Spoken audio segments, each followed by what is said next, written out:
Police News Online, hatid ng Regional Police Community Affairs and Development Unit, nagbabalita mula Mimaropa. Nanakawan ng mga mamahaling gadget at alahas ang isang bahay sa Tabang Roads, Barangay San Pedro, Puerto Princesa City, Palawan.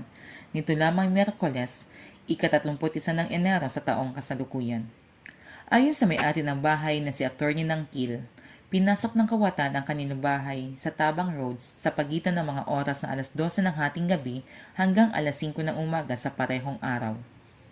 Ayon sa pahayag ng may-ari, ang mga kagamitang nakuha sa kanyang pamamahay ay kinabibilangan ng isang laptop MacBook Air, isang iPad, isang tablet Samsung, isang iPhone Samsung Galaxy 8, Oppo cellphone, isang black knapsack na naglalaman ng mga wallet at IDs ni attorney, at iba't ibang Brunei dollar at Malaysian bills, isang gold ring at isang white gold ring with diamond.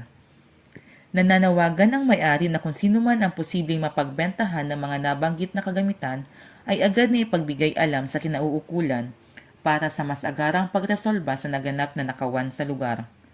Kung sino man ang makapagtuturo o makapagbabalik ng mga kagamitan ay may nakalaang pabuya mula sa may-ari ng mga ito.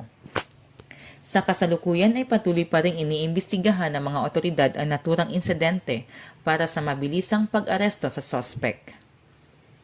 Sa kaganapang ito, muling pinapaalalahanan ang lahat na siguraduhin na kandado ang mga pinto at bintana bago matulog sa gabi. Maging alerto rin sa lahat ng oras, sa labas o loob man ng sariling pamamahay. Mula dito sa Calapan City, Oriental Mindoro, ako ang inyong PNN correspondent, Patrolwoman Ana Rose Guadanya, alagad ng batas, tagataguyod ng balitang pulis.